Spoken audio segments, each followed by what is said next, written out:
ॐ भद्रं कर्णेभिः शृणुयाम देवाः भद्रं पश्येमाक्षभिर्यजत्राः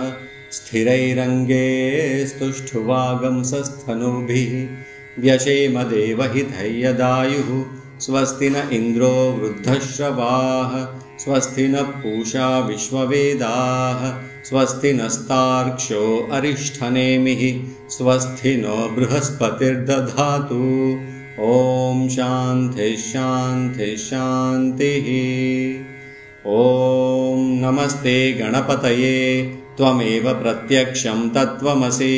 त्वमेव केवलं कर्तासि त्वमेव केवलं धर्तासि त्वमेव केवलं हर्तासि त्वमेव सर्वं खल्विदं ब्रह्मासि त्वं साक्षादात्मासि नित्यं ऋतं वच्मे सत्यं वच्मे अवत्वं माम् अववक्तारम् अवश्रोतारम् अवदातारम् अवधातारम् अवानुचानमवशिष्यम् अवपश्चात्तात् अवपुरस्तात् अवोत्तरात्तात् अवदक्षिणात्तात् अवचोर्ध्वात्तात् अवाधरात्तात् सर्वतो मां पाहि पाहि समन्तात् त्वं वाङ्मयस्त्वं चिन्मयः त्वमानन्दमयस्त्वं ब्रह्ममयः त्वं सच्चिदानन्दाद्वितीयोऽसि त्वं प्रत्यक्षं ब्रह्मासि त्वं ज्ञानमयो विज्ञानमयोऽसि सर्वं जगदिदं त्वत्तो जायते सर्वं जगदिदं त्वत्तस्तिष्ठति सर्वं जगदिदं त्वयि लयमेष्यति सर्वं जगदिदं त्वयि प्रत्येति त्वं भूमिरापो नलो निलो नभः त्वं चत्वारि वाक्पदानि त्वं गुणत्रयातीतः त्वमवस्थात्रयातीतः त्वं देहत्रयातीतः त्वं कालत्रयातीतः त्वं मूलाधारस्थितोऽसि नित्यं त्वं शक्तित्रयात्मकः त्वां योगिनो ध्यायन्ति नित्यम् त्वं ब्रह्मात्मं विष्णुस्त्वं रुद्रस्त्वमिन्द्रस्त्वमग्निस्त्वं वायुस्त्वं सूर्यस्त्वं चन्द्रमास्त्यं ब्रह्म भूर्भुवस्सुवरो गणादीं पूर्वमुच्चार्य वर्णादींस्तदनन्तरम् अनुस्वारः परतरः अर्धेन्दुलसितं तारेण रुद्धम् एतत्तव मनुस्वरूपं गकारः पूर्वरूपम् अकारो मध्यमरूपम्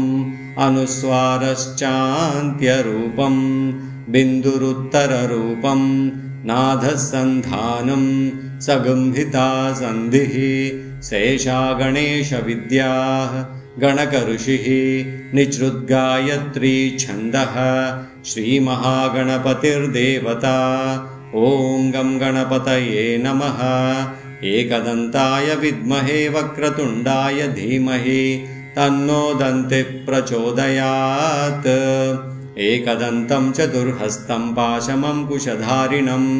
रदं च वरदं हस्ते बिभ्राणं मूषकध्वजं रक्तं लम्बोदरं शूर्पकर्णकं रक्तवाससं रक्तगन्धानुलिप्ताङ्गं रक्तपुष्पे सुपूजितं भक्तानुकम्पिनं देवं जगत्कारणमच्युतम् आविर्भूतं च सृष्ट्यादौ प्रकृतेः पुरुषात् परम् एवं ध्यायति यो नित्यं स योगी योगिनां वरः। नमो व्रातपतये नमो गणपतये नमः प्रमथपतये नमस्ते अस्तु लम्बोदराय एकदन्ताय विघ्नविनाशिने शिवसुताय श्रीवरदमूर्तये नमो नमः। एतथर्वशीर्षंयोधीते स ब्रह्म भूयाय कल्पते स सर्वविघ्नैर्न बाध्यते स सर्वत्र सुखमेधते स पञ्चमहापापात् प्रमुच्यते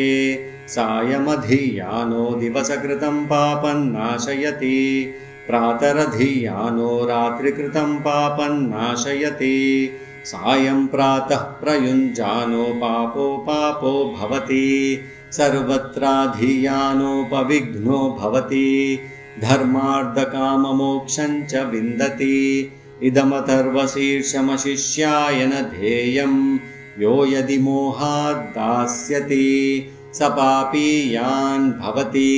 सहस्रावर्तनात् यं काममधीते तं तमनेन साधयेत् अनेन गणपतिमभिषिञ्चति स वाग्मी भवति चतुर्ध्यामनश्नं जपति स विद्यावान् भवति इत्यथर्वणवाक्यम् ब्रह्माद्यावरणं विद्यान्न कदाचनेति यो दूर्वाङ्कुरैर्यजति स वैश्रवणोपमो भवति यो लाजैर्यजति स यशोवान् भवति स मेधावान् भवति यो मोदकसहस्रेण यजति स वाञ्छितफलमवाप्नोति यः साज्यसमिद्भिर्यजति स सर्वं लभते अष्टो ब्राह्मणान् सम्यग्राहित्वा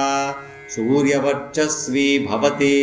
सूर्यग्रहे महानद्यां प्रतिमासन्निधौ वा जप्त्वा सिद्धमन्त्रो भवति महाविघ्नात् प्रमुच्यते महादोषात् प्रमुच्यते महापापात् प्रमुच्यते महाप्रत्यवायात् प्रमुच्यते स सर्वविद्भवति य एवं वेद इत्युपनिषत्। ॐ शान्तिः शान्तिः शान्तिः।